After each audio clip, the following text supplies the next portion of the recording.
मरू का एक नौजवान अपने इलाके के दुश्मनों और जालिमों से तंग आकर लाहौर में हजरत अली हजवेरी अल मारूफ दाता गंज बख्श के पास पहुंचा। उसने अर्ज की कि मैं कमजोर हूं, दुश्मन ताकतवर हैं, वो मेरा हक छीनते हैं और मुझे सताते हैं। आप दुआ करें कि अल्लाह मुझे उनके शर से बचाए।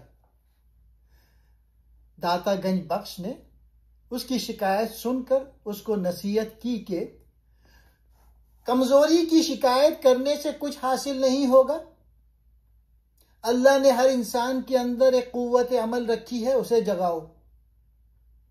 जालिम के मुकाबले में खड़े होने के लिए अपने अंदर खुद ही पैदा करो, क्योंकि खुद ही इंसान को कुव्वत और इज्जत देती है।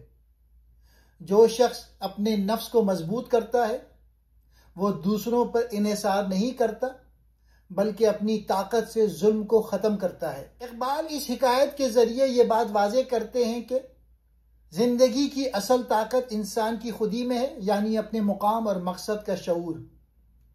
जो कौम या फ़र्द अपनी खुदी को पहचान ले वो जालिमों से दबने के बजाय उनका मुकाबला करता है। महज दुआ या शिकायत काफ़ी नहीं, अमल और अज़म के बगैर हालात नहीं बदलते। मोमिन की शान यह है कि वो कमज़ोरी को ताकत में बदल दे। मैंने नीचे लिंक दिया है जिसमें पूरी पोइट्री मौजूद है अशरार खुदी की उर्दू में।